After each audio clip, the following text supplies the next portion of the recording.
Today's episode is going to be a really cool episode. We have a former major face in the Pistons community. You guys will remember him as soon as you see him.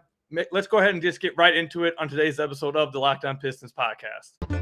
You are Locked On Pistons, your daily Detroit Pistons podcast. Part of the Locked On Podcast Network, your team every day. Johnson with 1 second to go. What's the deal? Welcome back to another episode of the Locked On Pistons podcast. Per usual, I'm your host, Kuka Hill. You can find me over on Twitter at Kuka Hill. I want to thank you guys for making Locked On Pistons your first listen of every single day. We are free and available on all your podcast platforms. And if you haven't already, head to our YouTube channel at Locked On Pistons. We are on our way to 5,000 subscribers. Or if you listen to one of the podcast platforms, which I know many of you are, you can go down to the bottom of whatever podcast platform you listen to this on and leave us a 5-star review. Both those ways are the best ways to support the podcast. Just to give you guys a little update, I have chosen the fan that I'm going to be bringing on for the fan joins episode coming this Saturday.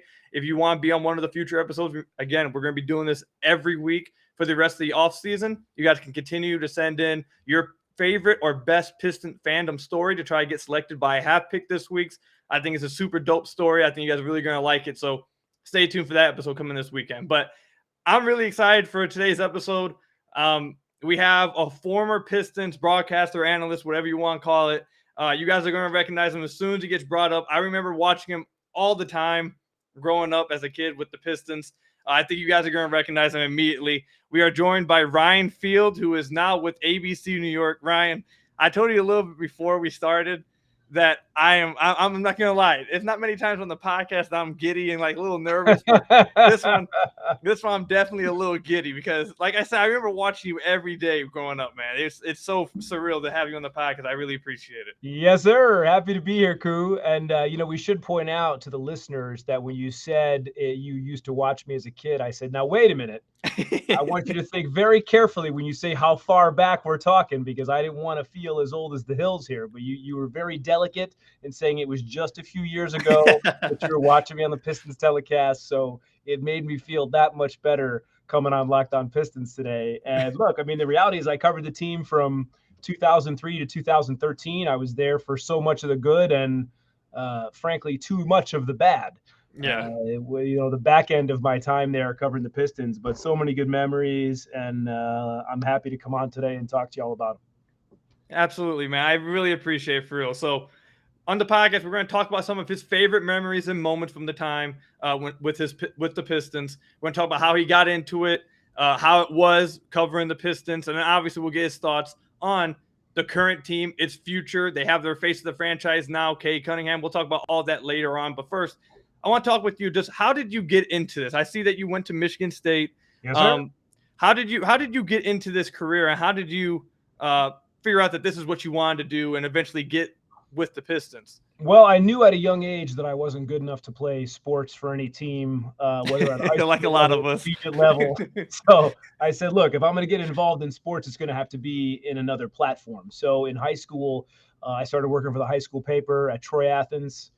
Go Redhawks. I was the sports editor my entire 4 years for the Scarlet Letter there at Troy Athens, and then went to Michigan State and tried my hand at radio, and then went into television, doing stuff on campus for Michigan State. And despite people telling me that I have the face for radio, I decided that TV was ultimately the best venture for me to go into. And one thing led to another. And I started off working in Lansing at the Fox affiliate up there, and then went down to Fox 2 in Detroit, WJBK, worked there for 3 years. And then I got a job offer at Fox Sports Detroit, and they, of course, are the home of the Pistons, Red Wings, and Tigers, as you well know. And they made me the sideline reporter for the Pistons, which as a kid who growing up in Detroit, going to games at the Silverdome, they've been my favorite team, and they still are to this day. They've been my favorite team since I was probably 6 or 7 years old. So to get a chance to fly in the team plane and cover the team for 10 years and be there for the championship and so many good memories was just frankly a dream come true. And I sit here and smile because, as I told you, I've worked at Fox Sports 1 in LA, and now I'm here at ABC in New York. And it basically feels like 2 lifetimes ago that I was covering the team. But even now that I sit here and think about it for the first time in a long time, it just makes me smile to think of how many good memories that I have during those 10 years. And really just a special time for me, both personally and professionally as a broadcaster, to get a chance to have that kind of access to the players and coaches. And it was just a really spectacular time of my life. So one of the things I think is actually pretty cool while you were talking about all that is that you said that you covered them from 2003 to 2013. And one of the things I think is really cool about that is that because of that, I feel like people from multiple different generations will know who you are and will recognize you. So like a few podcasts ago, and it's something that ever since the teal came back, I believe it was a few days ago, the teal got revealed. And a lot of Nice hat, by the way. Oh, appreciate it. This is Yes, my sir. favorite hat. Absolutely favorite hat. But some of the older generation aren't big fans of the teal, and they have their own reasons for it. Then there's the younger generation, which I'm a part of, that really likes the teal. And it's a little bit of a war going on, I guess. But I feel like since that's been like a topic lately, I think it's super cool because 2003, the next year, the Pistons win the championship. So you're there for those guys who were able to actually watch. I was a real young kid at that time, so I don't have many like exact memories. I have very distant memories of seeing them win. But that, I would say, like for people around my age, they don't remember a ton of that. So you were there for those guys a little bit older than me, but then also people around my age will remember you. Like I said, from all the time from, I'd say right after the Chauncey Billups trade with Allen Iverson all the way to Greg Monroe and Rodney Stuckey. Like they'll remember you from that era. I believe at the very beginning of Andre Drummond's era with the Pistons too. Yep. So I think it's really cool because like I said, I just feel like people from all over ages will recognize you. Even to this day, like I know you say that you're in ABC New York now.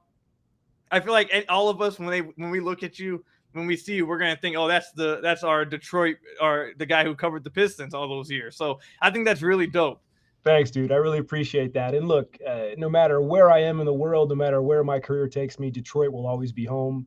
And I can promise you that the Pistons will always be my favorite team, number one, even above my Michigan State Spartans. So I always pay very close attention to what's going on with those guys. And to hear you say those words makes me feel old, yes. To hear the Rodney Stuckeys and the Greg Monroes, some of the legends of Pistons history. But yeah, dude, it was, like I said, just such a cool time in my life. And really, as a kid, growing up in Troy and going to games as a kid, just like I said, it was a dream come true. But yeah, I mean, it's kind of, I was there for a lot of the good in Detroit sports. The Tigers making those World Series runs, the Red Wings winning 2 Stanley Cups in 2002 and 2008 when I was there working. And there's just so many good things. I mean, obviously the Lions are what they are, but I feel like ever since I left town, there hasn't been a lot good to talk about, and a lot of people are blaming me for that, and I'm happy to take that blame. But you got to think that the better days are ahead, specifically with the Pistons, and I finally think that they're on the right track. And that's kind of all we can hope for here at this point. I know we're going to talk about that later on in the podcast, but yeah, it's pretty cool to think about. And I will always be a Detroit kid through and through. I can promise you that. Absolutely, man. That's great to hear. By the way, before we move on, I went to Chippewa Valley. It's a little bit farther away from Troy Athens. East Side, what up? Yeah, we used to play you guys a few times. I remember scrimmaging you guys in basketball a few times. I can't lie to you. Troy Athens and us, we didn't get along very well. Well, hopefully we can put that rivalry aside for the of the podcast, at least for the next 30 minutes or so. You're all good. I'm just messing with you. All right. When we come back, we'll talk about some of Ryan's favorite moments and favorite memories while covering the Pistons from, again, 2003 to 2013. Make sure you guys stay tuned for that. I can't wait. But first, I have to tell you guys a little bit about one of our sponsors, Built Bar. If you haven't tried Built Bar Puffs yet, you are depriving yourself of one of life's greatest joys. And guess what? There's a new flavor. Like I always tell you guys, they're coming out with flavors all the time. It's delicious, indulgent cookie dough, covered in chocolate. That's right, Built has done it again. Let me introduce you to their new favorite cookie dough chunk Puffs bar that has a light, chewy texture, real cookie dough chunks, and of course, they're covered in 100% real chocolate. All of the joys of eating a cookie dough without the hassle of making it. Plus, it's healthy for you. Cookie dough chunk Puffs are only 160 calories, and they have a whopping 15 grams of protein in them. Run to Built.com to snag a box for you and the family. It will be a perfect treat. Or you can find a really good hiding place in the house and distort them to yourself, although I do not recommend doing that. Like all Built Bars, the new cookie dough chunk puff is covered in 100% real chocolate. That means they're healthy and tasty. Chocolate-covered cookie dough with light, fluffy texture. Absolutely amazing. You're going to love this new flavor. Whether you need a snack for your workout, a late night treat, or just need to grab a quick bite, Built is the perfect protein bar. They taste better than a candy bar, and they're better for you. Ditch the calories, fat, and sugar. Go grab yourself a Built bar. And like I tell you guys all the time, make sure you're constantly checking out Built.com because they're constantly coming out with new limited time flavors. And I can't promise you guys how much longer these flavors will be around. They're constantly going around. So again, go to Built.com, use promo code LOCK15 and get 15% off your order. Again, go to Built.com, use promo code LOCK15 and get the 15% off your order. Built Bar, the best tasting protein bar ever. So I want to thank you guys again for making Locked On Pistons your first listen of every single day. We are free and available on all your podcast platforms. And if you haven't already, head to our YouTube channel, hit that subscribe button, Locked On Pistons, or if you listen to one of the podcast platforms, go down below, leave a 5-star review on whatever podcast platform you listen to this on. Both of those ways are great ways to support the podcast. I would really appreciate it. All right, Ryan, let's go back a little bit farther. I'm sorry, I keep saying going back. I know you don't want me to make it seem like it's too old. Choose your words carefully here, Koo. Choose your words very carefully, my friend. In the beginning era of the going to work team, which you got to cover back in 2003, obviously they won the championship, and that's going to be a major moment for any fan, for fans, anyone who covers the team. Even if you're not a fan of the team, like some of the beat writers, obviously if you were around for a championship team, I think that's always a pretty cool moment to have. But just outside of winning the championship, is there any moments or memories that you have with any of those 5 starters, or anything that you can think of with Ben, Chauncey, Tayshaun, Rasheed, Rip, anything that jumps out to you that you kind of hold on to and kind of remember about them? That's pretty cool. Well, first thing that jumps off at you is just, what a cohesive unit that team was. And I thought it was interesting that Kendrick Perkins put out that tweet the other day saying that that team, the Going to Work Pistons, could basically beat any team in any era because they were one of the greatest defensive teams in history. And he's true. Go back and look at some of the box scores from that season, and even in the playoff run against, especially those scores against the Pacers. Look, if either team cracked 80, that was a huge accomplishment. But outside of just the camaraderie and how cool they were, I kind of think one of my favorite memories was what was set in place the year before when Tayshaun kind of came on in the playoffs against Orlando, having to guard Tracy McGrady before they ended up losing to the Nets in the Eastern Conference Finals in 2003 when they got swept. But you can kind of see the seeds kind of being sown and them starting to grow. You had Rip in place, you had Chauncey in place from that previous offseason. Then you see Tayshaun come in as a rookie and start to make a name for himself. Ben Wallace came in that trade for Grant Hill, which at the time everybody was like, who the hell is Ben Wallace? And then, he quickly became, the backbone of Detroit basketball. So once you saw Tayshaun kind of taking those steps in that series against Orlando and Tracy McGrady, the season starts in 03-04, and you're thinking okay, this team obviously made it to the Eastern Conference Finals the year before, but they got swept. They're basically bringing the same team back. You got Mehmet Okur, and you've got the Corliss Williamsons. You got a few guys here, nice bench that they're like, how are you going to take the next step? So you're kind of thinking at some point they're going to make a trade, and there had been some rumors that they were going after Rasheed Wallace. And, back then there was no Twitter, so you're not sitting there checking, you're not checking the retweets and scrolling through Twitter and refreshing for Woj bombs or Shams bombs and things like that. It was this is you obviously don't remember this time, Koo, but that's how it used to be back in the day. We had to listen to sports talk radio, and I'll never forget, I was outside the Chrysler Arena practice facility. We were getting ready to go in and do a story on the Michigan basketball team. And I was listening to WDFN 1130. That was before 97 Won the Ticket came along. And they were like, Rasheed Wallace is coming to the D. That was their breaking news story. And I just couldn't believe it. And especially when you look up who they gave up in that trade, it was the steal of a century to get a player with the talent of the caliber of Rasheed Wallace. And he came in and just changed the whole thing and brought a whole new attitude to the team. And, I loved how he played the first half of his first game. And technically the trade wasn't even approved by the NBA. And then he sat the second half, and everybody's like, wait a minute, why the hell's Rasheed not playing in the second half? Oh, yeah, the trade wasn't fully approved yet by the league. So that was really funny how that all played out. So that was obviously a funny moment. But, yeah, man, and just seeing him take that step and just watching him grow. And then, of course, you get to the finals against the Lakers. They win in game 1. They probably should have won game 2. It was a Hail Mary from Kobe just inside half court. at Staples Center that sends the game to overtime, and then they lose in OT, and that's why so many people call it a 5-game sweep to this day. But one of my other favorite moments when I think back to that time, especially during the finals that year, and it's a very obscure reference, but it was that season, or it might have been the season prior, when the Pistons started using the torches, right? And back then, you're talking 18 years ago. I mean, that was not commonplace in sports leagues like it is now, where you see all these crazy intros and everything else. So the Pistons, very much ahead of their time when it came to in-arena production and getting most for the fan value and everything else, fan experience, I should say. And I remember I was sitting on press row with all of the beat writers and the TV people from LA. So you got the LA Times and right on down the line. And we're all sitting there behind the basket at the Palace, and the torches are going off. And these guys have their camera phones out. And back then it was like flip phones, and they're taking pictures, mouths open, never seen anything like it before in their life. And the building literally shook during those introductions in Game 3.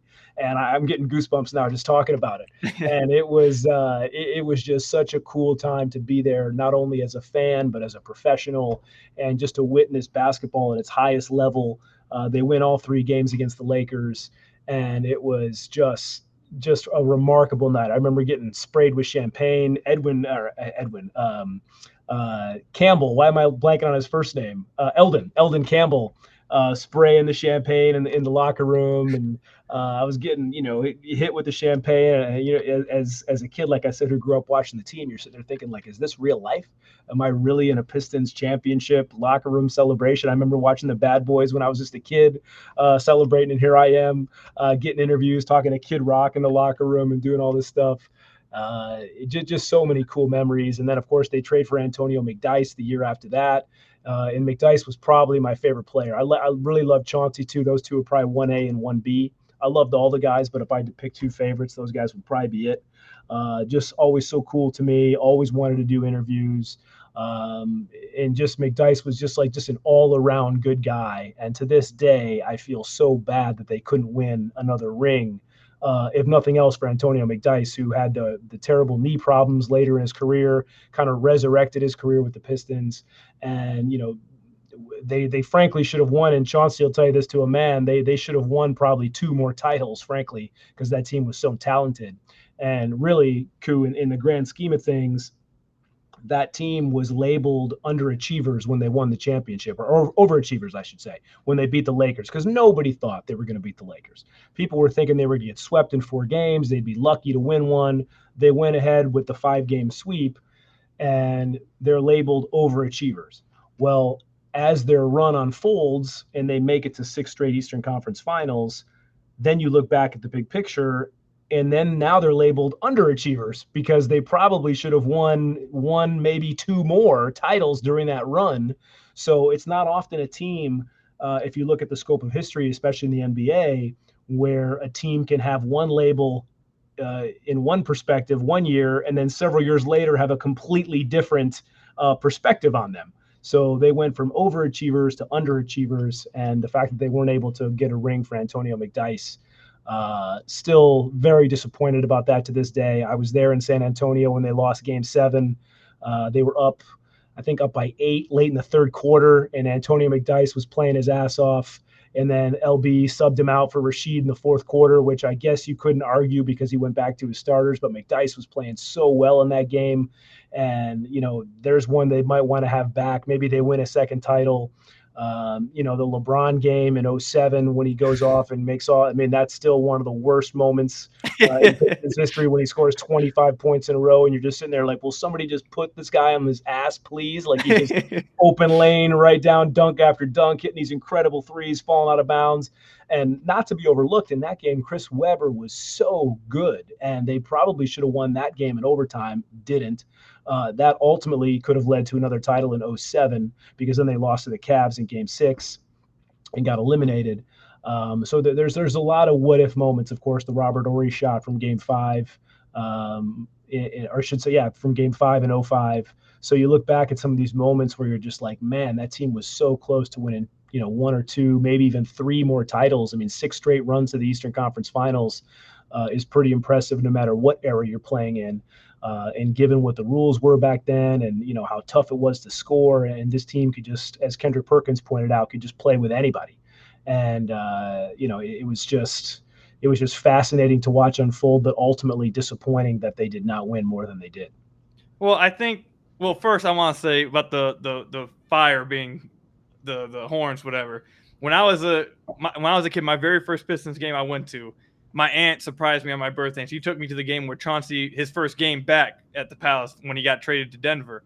Yep. And I was there. I hadn't been in no games, and the fire went off. I was scared. It terrified the hell out of me. I did not know there was gonna be fire. And understandably so. It would definitely get your attention. And you can feel the heat for real. Like even no matter where you sit, you can feel it. Yeah, so it real scared me when I was a kid. So I just wanted to make that comment.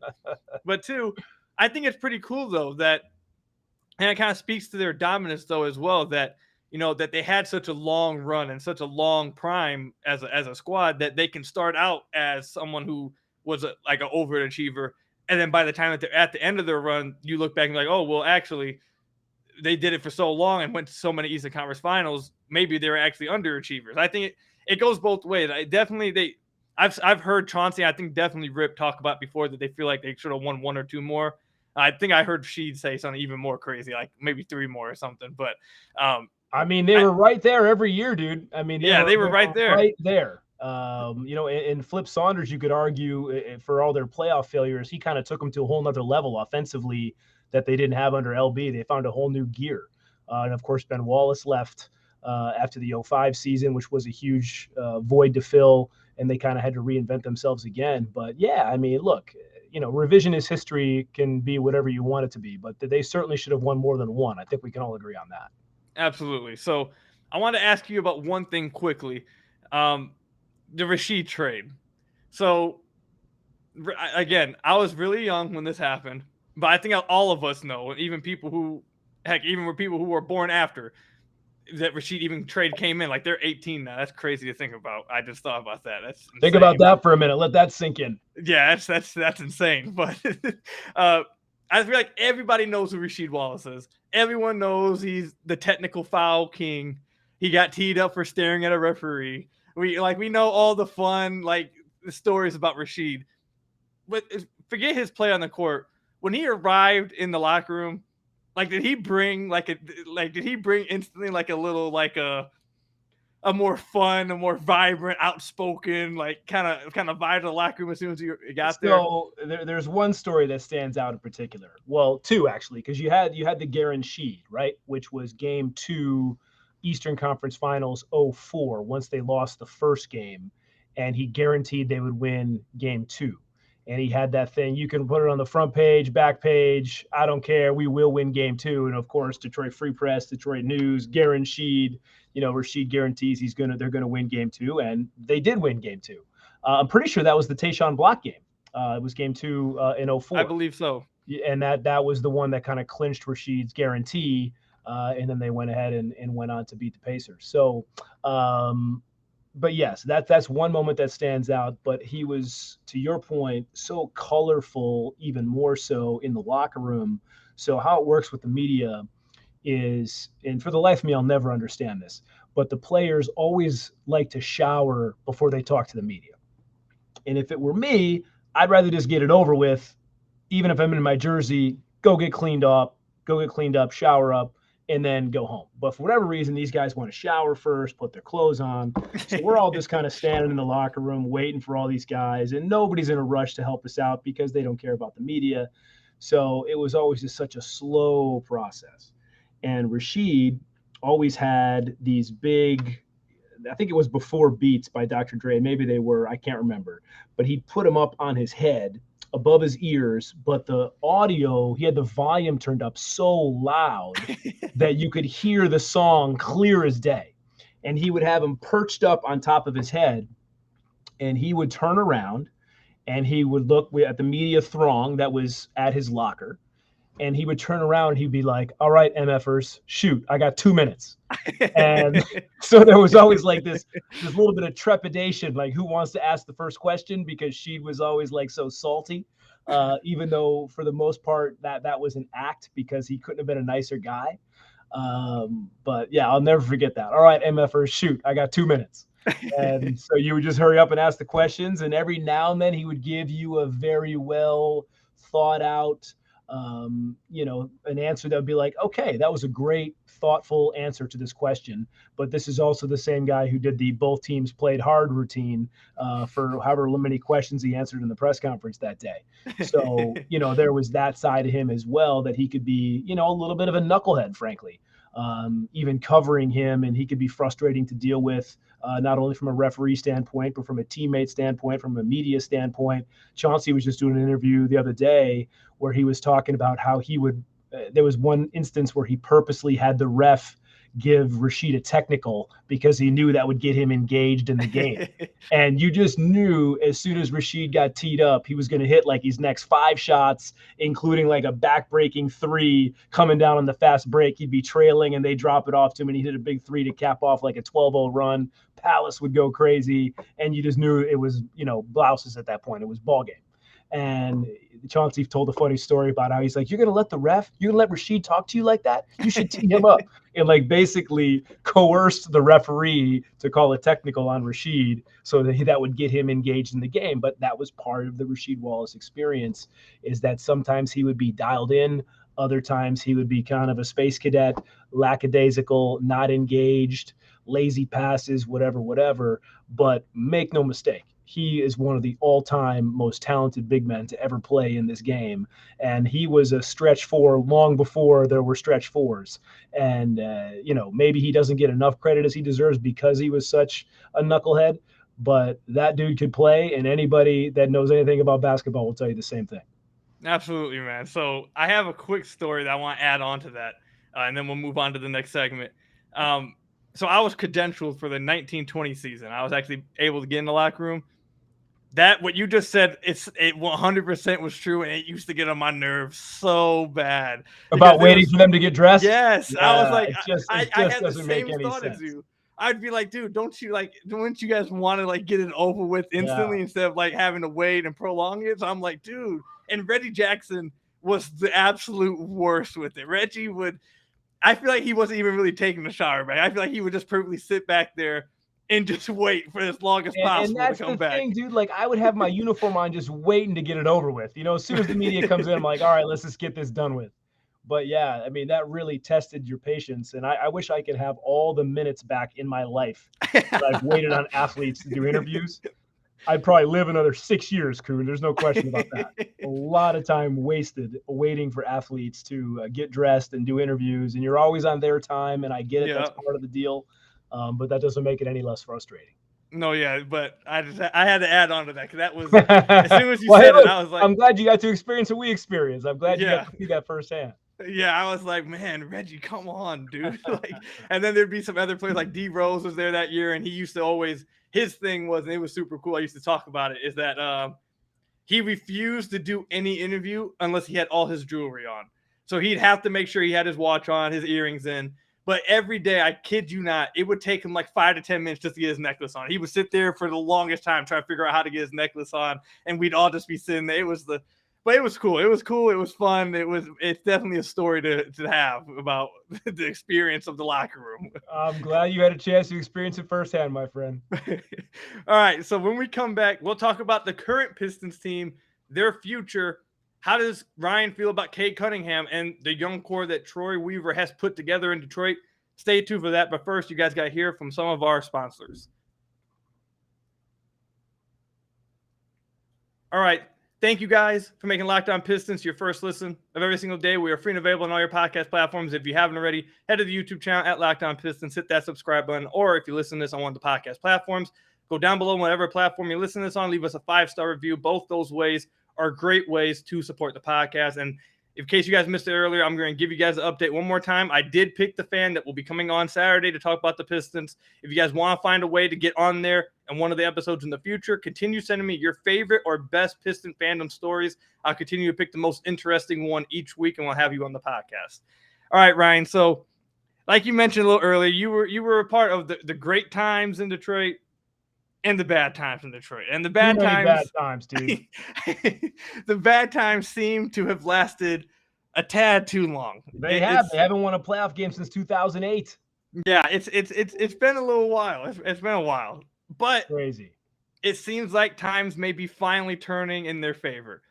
Troy Weaver came to the team with a team full of Blake Griffin, Reggie Jackson, Andre Drummond, all these type of guys. And in a matter of 2 years, he has completely flipped the roster. No one from that roster he inherited is even on the squad anymore. He now has a young core of Cade Cunningham, Jane Ivey, Jalen Duren, Sadiq Bey, Isaiah Stewart, Killian Hayes, Marvin Bagley, Isaiah Livers, on and on. He has a young core of like 7 to 9 guys on this team.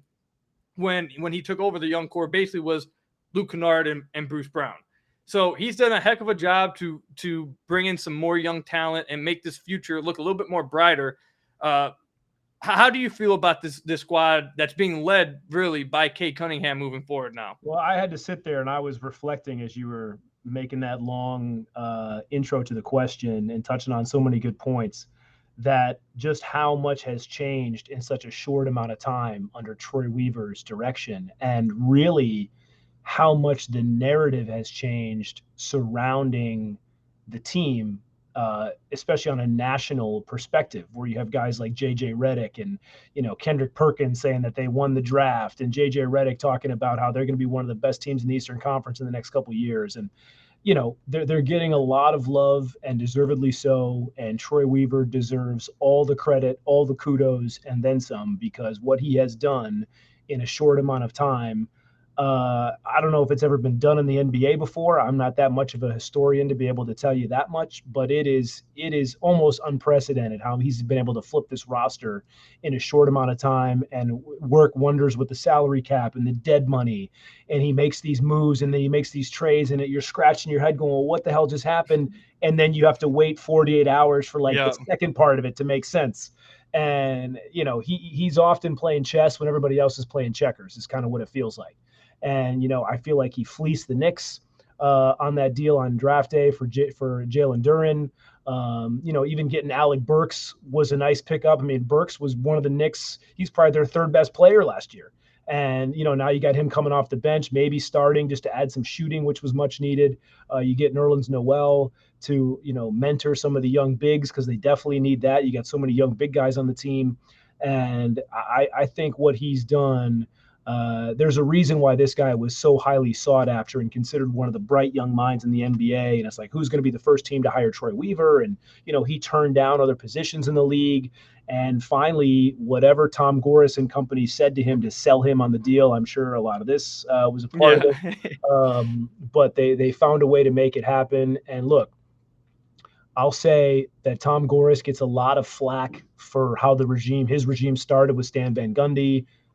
Total disaster. They greenlit the Blake Griffin trade, which, had Blake Griffin not gotten hurt at the end of that magical season when he hurt his knee with 2 weeks to go, they had almost made it to the playoffs.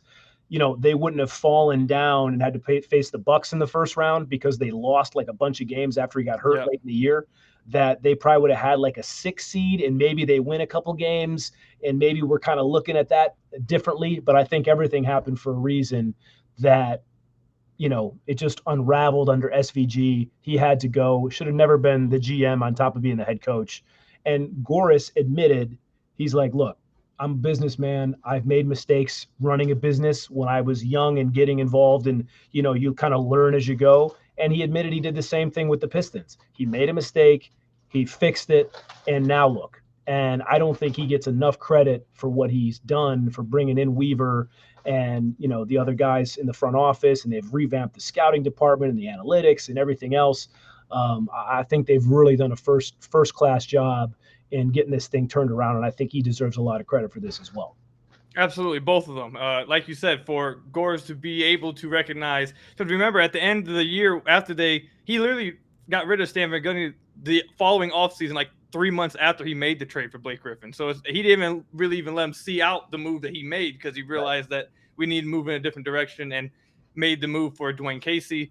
Obviously brings in Weaver, who's done a tremendous job. So both of those guys deserve some credit. I also feel like Gores, now I feel like there's some things outside of the Pistons, and some people have some issues with it. Okay, fair enough. But I feel like as an owner, I do feel like sometimes he gets a little bit too much flack, because a lot of times that what people say they want their owner to do is don't get involved, be quiet, and just spend money. Basically, is what they want. And I feel like he's done both those things. When it's time to spend money, when it's time to do what it takes to win, he wants to try to win. Now, it hasn't resulted in success. Like people will say, the Blake Griffin trade was a bad decision.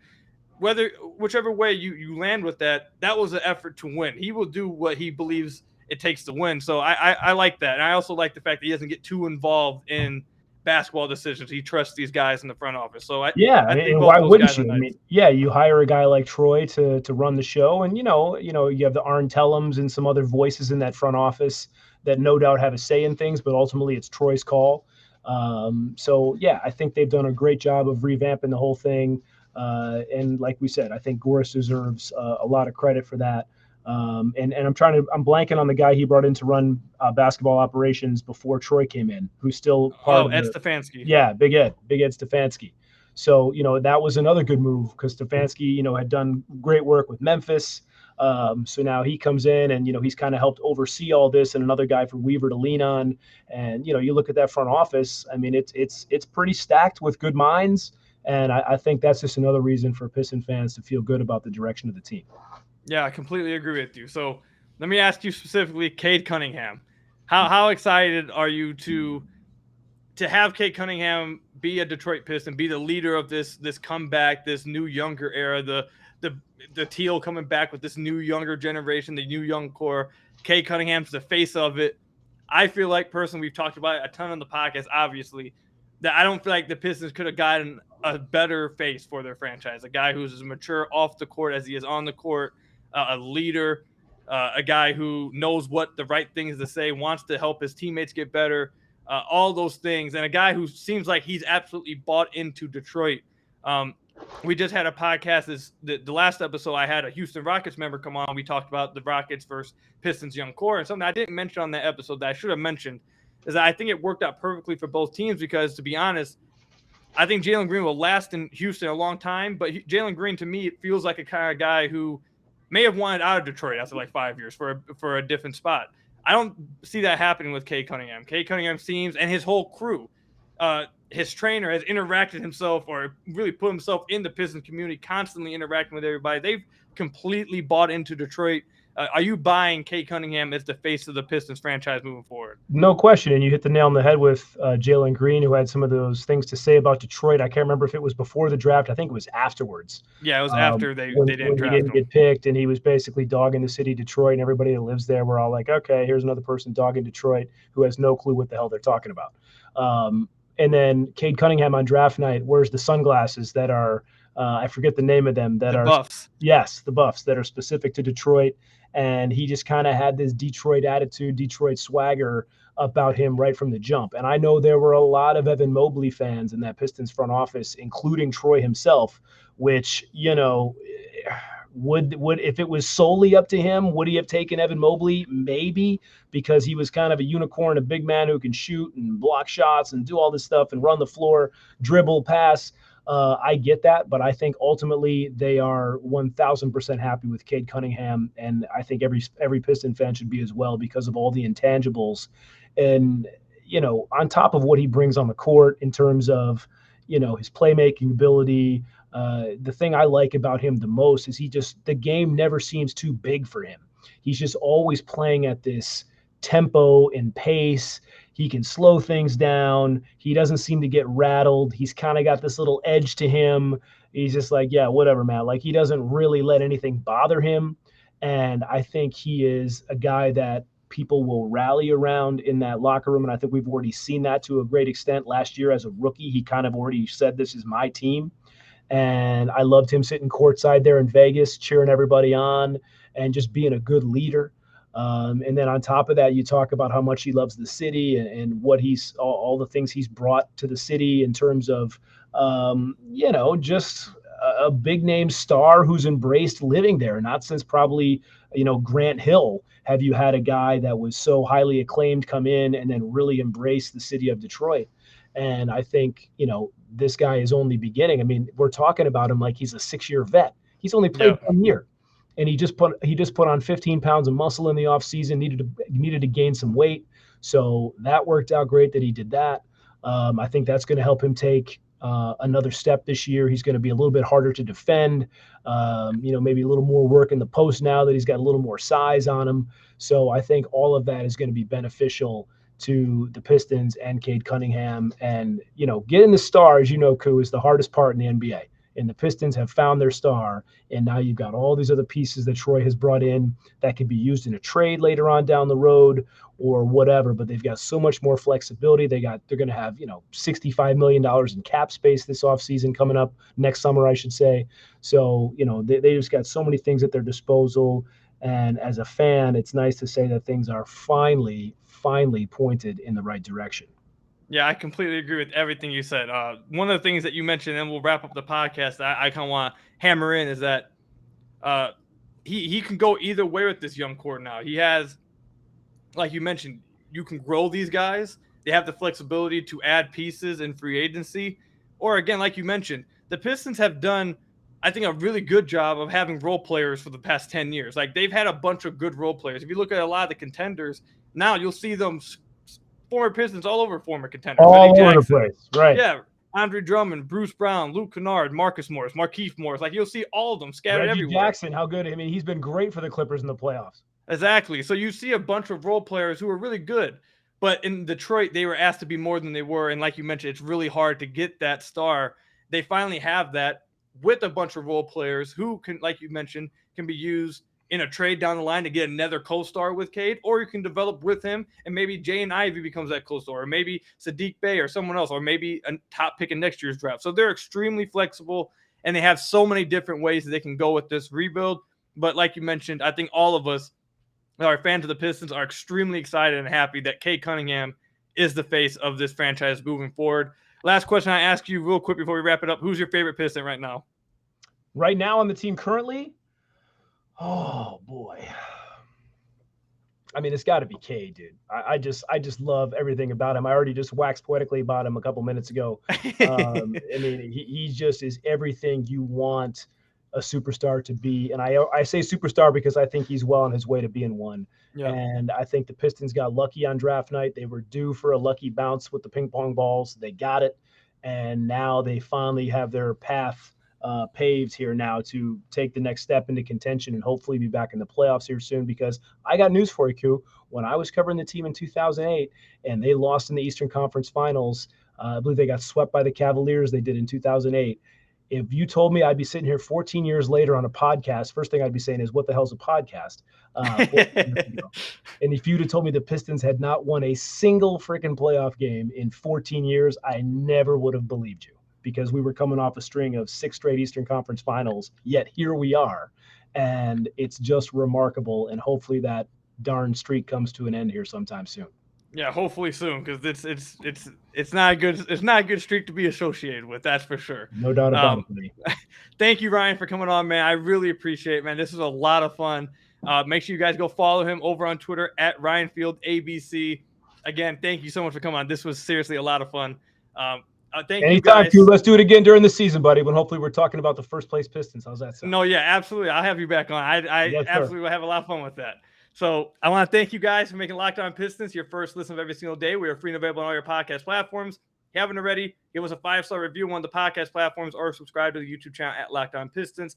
I really appreciate you guys for listening. I hope you guys really enjoyed this episode. I know I did recording it. Keep sending in your guys' favorite Piston fandom story to try to get on one of the future episodes. But anyways, until the next episode, I'll see you guys later. Peace out, everybody, and stay safe.